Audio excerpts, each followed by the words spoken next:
Exterior walls, they begin the process of aging at day one.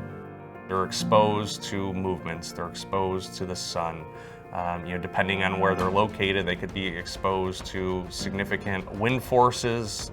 In the past few years, because of the requirement to get more energy efficient, now you can have dramatically different wall assemblies to achieve the same goals. You can have dramatically different cross sections to achieve the same goals. So that reliance on a framer or a carpenter sort of to get it right is probably a mistake. If you keep doing things the way that you've always been doing them, you're not going to be successful. Air will move through very small cracks and very small faults, so the fewer of those cracks and faults you have, the more airtight your construction is. Problem is, of course, that no one person is building any building of any size. It has to be a group effort, and sometimes the groups don't come together with their airtightness efforts. Exterior walls have evolved significantly over the last 30 years or so.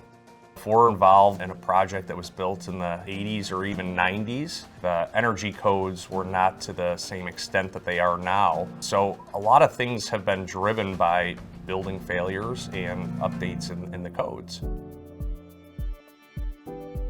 We were able to do an investigation of this building that was sort of an existing structural brick building. The visual appearance of the space was a little bit run down. We were able to work with the owner while these buildings are fully occupied to actually overclad the entire property. We were able to completely refresh and revitalize the exterior appearance while also improving the comfort in the space for the people living there.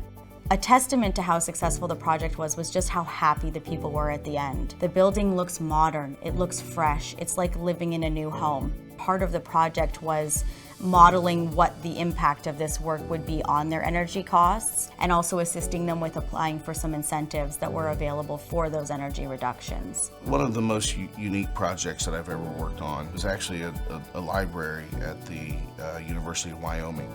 It was a 7-story structure that was in the shape of a teepee and had copper panels on the exterior and skylights throughout the building itself to bring natural light in.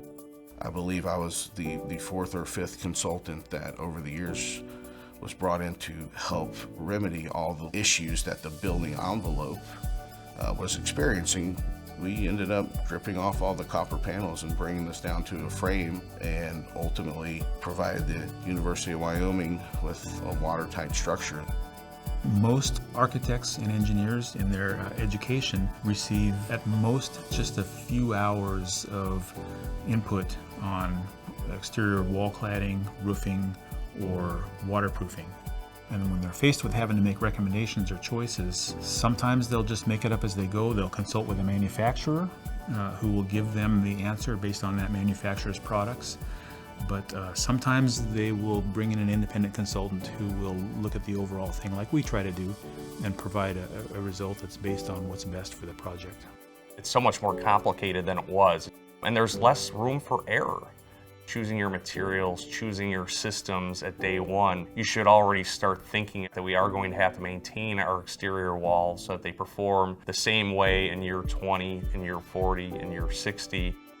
There's more of a demand on those buildings to meet more human needs, making their buildings and their building envelopes versatile as well. And when you become much more demanding and you need something to wear a lot more hats, you really do need that specialized experience. So making sure that they are properly engaged with a building envelope professional so that they get what they're trying to achieve.